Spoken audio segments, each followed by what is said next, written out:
Olá, chegamos à lição número 12 do trimestre sobre a unidade da igreja. E nessa semana nós tratamos um pouco do tema organização e unidade da igreja. Por que é importante a igreja ser organizada? Por que a organização da igreja é crucial para a missão da igreja? E como essa organização pode promover a própria unidade da igreja? Algumas questões que se levantaram, que o autor pontuou de forma muito interessante dentro do texto da lição.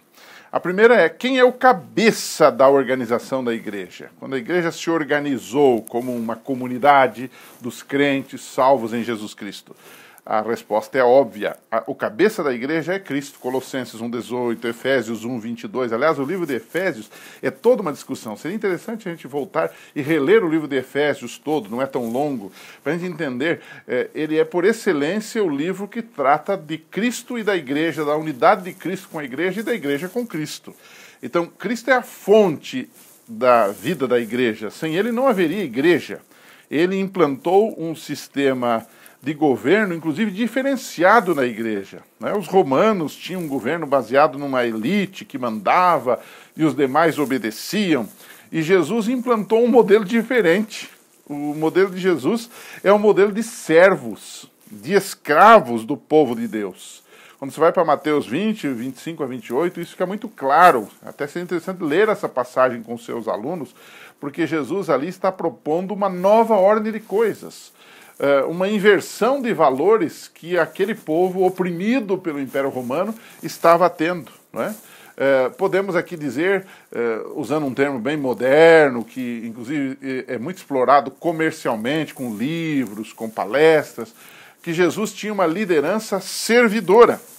E aí vem uma segunda pergunta: se Jesus é o cabeça da igreja e ele tinha uma liderança servidora, como devem se comportar os líderes servidores desta igreja para manterem a unidade? Isso é muito importante, porque muitas vezes nós podemos cobrar dos outros a unidade, mas nós líderes nos comportamos como líderes do Império Romano, nos comportamos como líderes mundanos, ou líderes políticos até, que querem muitas vezes se servir das pessoas e não servir as pessoas. Se servir da igreja e não servir a igreja. Então, como devem se comportar esses líderes? Eu fiz algumas anotações aqui, baseado na lição.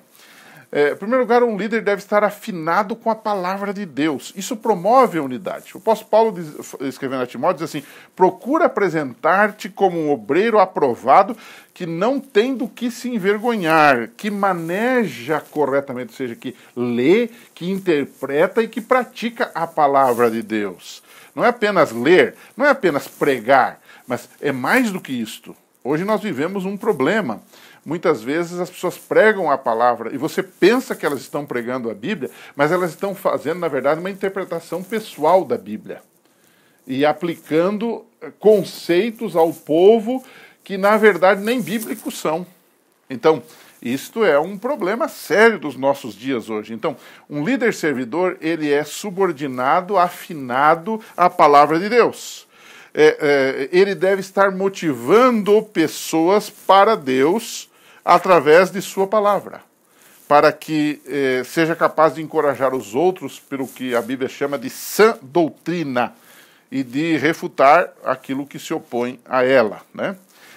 Um outro ponto que um líder servidor tem, ele tem que ter a capacidade, ele ou ela, né, ter a capacidade de exortar e corrigir em amor. 1 Timóteo 3,16, 2 Timóteo 3,16 e 17 fala desta perspectiva bíblica, não é, de correção, mas sempre com amor. Grande parte das divisões, das fraturas nas igrejas, nós sabemos.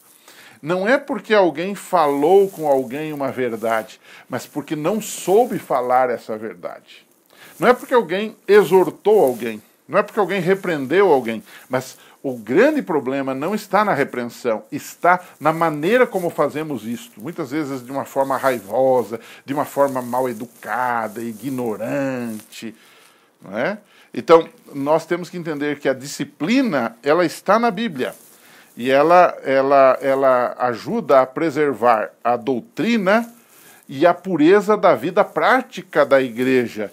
E Mateus 18, 15 a 20 fica muito claro, Jesus fala da disciplina, o apóstolo Paulo falou da disciplina da igreja, mas essa disciplina deve ser sempre feita em amor.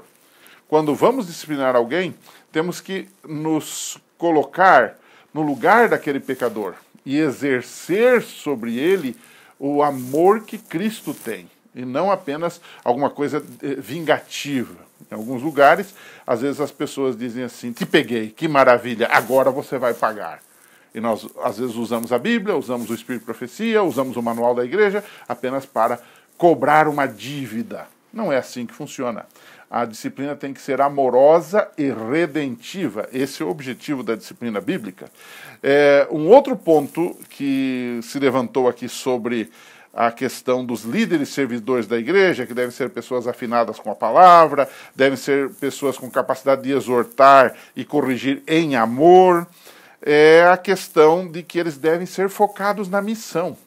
Um líder que quer o seu povo unido tem que focá-lo na missão de preparar pessoas para a segunda vinda de Cristo.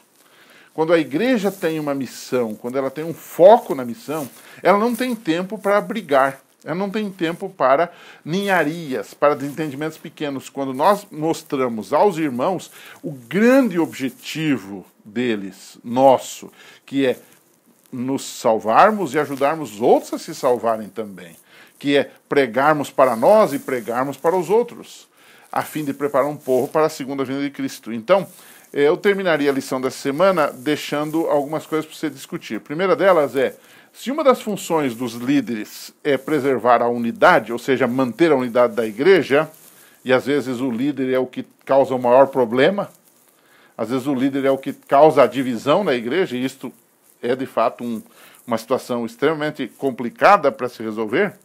O que fazer quando líderes da igreja vacilam, quando sua humanidade os impede de ser um exemplo perfeito? E isso acontece muitas vezes.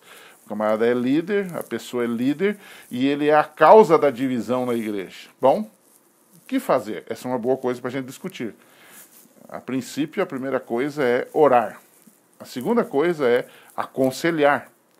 Muitas vezes um pastor ou alguém com mais experiência pode se aproximar dessa pessoa e discipulá-la para o lado do que é correto nesse assunto. Uma segunda pergunta é, por que é importante administrar a disciplina com o espírito de graça e amor em relação aos que erram? Né? Por que a pessoa que errou, nós devemos usar de amor para com ela?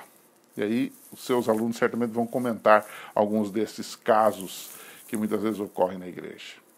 Que Deus te abençoe, que você tenha uma ótima lição nesse sábado, de grande aproveitamento com seus alunos, e a semana que vem a gente volta para a última lição desse trimestre, a lição de número 13. A gente se encontra, um abraço.